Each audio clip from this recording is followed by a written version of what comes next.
ఎన్నో కలలు, ఎన్నో ఆశలు, ఎన్నో ఆకాంక్షలతో ప్రత్యేక రాష్ట్రం కావాలని, ఈ ప్రత్యేక తెలంగాణ రాష్ట్రంలో ఉన్నటువంటి ప్రజల జీవితాలన్నీ కూడా మార్పు చెందాలని, నిధులు, నీళ్లు, నియామకాలు ఆత్మగౌరవంతో కూడినటువంటి తెలంగాణ రాష్ట్రం ఏర్పడాలని, అందులో అందరూ అభివృద్ధి చెందాలనేటువంటి ఆశతో తెచ్చుకున్న తెలంగాణ రాష్ట్రం ఒక దశాబ్ద కాలం పాలన చేసినటువంటి గత ప్రభుత్వం తెచ్చుకున్నటువంటి ఈ తెలంగాణ రాష్ట్ర వనరుల్ని, ఆర్థిక వనరుల్ని, సహజ వనరుల్ని, మానవ వనరుల్ని అన్నింటినీ కూడా అనుకున్న లక్ష్యాల దిశలో నడిపించకపోవటం కన్న కలలన్నీ కూడా కళ్ళలుగానే మిగిలిపోయాయి. ఈరోజు ఆర్థిక పరిస్థితిని ఒకసారి చూస్తే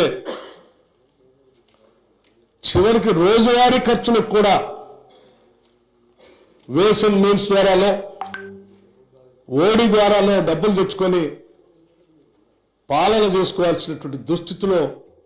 ఈరోజు ఈ రాష్ట్ర పరిస్థితి ఉంది. ఇటువంటి దుస్థితి రావటం నిజంగా తెలంగాణ ప్రజల యొక్క ఆవేదనని, బాధని దురదృష్టంగా నేను భావిస్తా ఉన్నాను. అందుకే ఈ దశాబ్ద కాలంలో జరిగినటువంటి ఆర్థిక అరాచకత్వాన్ని, జరిగినటువంటి తప్పిదాలను రాష్ట్ర ప్రజలందరికీ తెలియపరచవలసినటువంటి బాధ్యత, అవసరం. ఈ తెలంగాణ ప్రజల కలలు, ఆశలు, కోరికలు తీర్చాలన్నటువంటి ఆలోచనతో, లక్ష్యంతో తెలంగాణ ఇచ్చినటువంటి కాంగ్రెస్ పార్టీగా మా అందరి ముందు ఉన్నటువంటి బాధ్యతగా మేము భావిస్తూ ఉన్నాం. అందుకోసమే ఈ రాష్ట్ర ప్రజల ఆకాంక్షలను, కోరికల్ని నెరవేర్చడం కోసం ఈరోజు రాష్ట్రంలో ఉన్నటువంటి ఆర్థిక పరిస్థితి ఏంటి, ఇక్కడి నుంచి మనం మొదలు పెడితే మన భవిష్యత్తుని నిర్మాణం చేసుకోవటం కోసం ఏ రకంగా అడుగులు వేయాలి, ఏ రకమైనటువంటి ఆలోచనలు చేసుకోవాలి అని ఈ పవిత్రమైనటువంటి శాసనసభలో వాస్తవ పరిస్థితులన్నింటినీ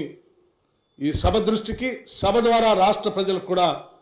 తెలియజెప్పి ఇక్కడ నుంచి కొత్త జీవితాన్ని,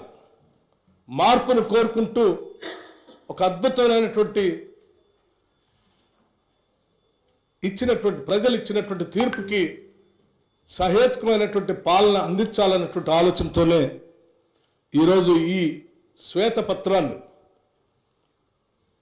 రాష్ట్ర ఆర్థిక పరిస్థితులపైన ఉన్నటువంటి మొత్తం విషయాల్ని కూలంకషంగా శ్వేతపత్రం రూపేణ ఈ సభలో ప్రవేశపెడుతూ మీ ద్వారా గౌరవ శాసనసభ్యులందరినీ, ముఖ్యంగా ప్రతిపక్షాలకు సంబంధించినటువంటి శాసనసభ్యులను కానీ, ఈ సభలో రాష్ట్ర ప్రజల ఆకాంక్షలు నెరవేర్చాలనేటువంటి ఆలోచన కలిగిన ప్రతి సభ్యుడికి తెచ్చుకున్న తెలంగాణ రాష్ట్రం ఈ భారతదేశంలోని అద్భుతమైనటువంటి పురోగతిని సాధించడం కోసం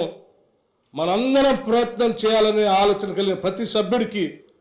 మీ ద్వారా నేను విజ్ఞప్తి చేస్తా ఉన్నాను. మేము ఈ సభలో ప్రవేశపెట్టేటువంటి, ఇచ్చేటువంటి ఈ వైట్ పేపర్ని, శ్వేతపత్రాన్ని సంపూర్ణంగా అవగాహన చేసుకొని, అర్థం చేసుకొని,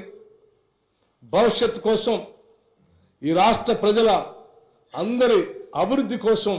సహేతుకమైనటువంటి సలహాలు, సూచనలు కూడా ఇస్తారని నేను ఆశిస్తూ ఈ short discussion white paper and finances పైన చర్చ మొదలు పెట్టవలసిందిగా మీ ద్వారా విజ్ఞప్తి చేస్తూ ఉన్నాను. Thank you. Now, short discussion.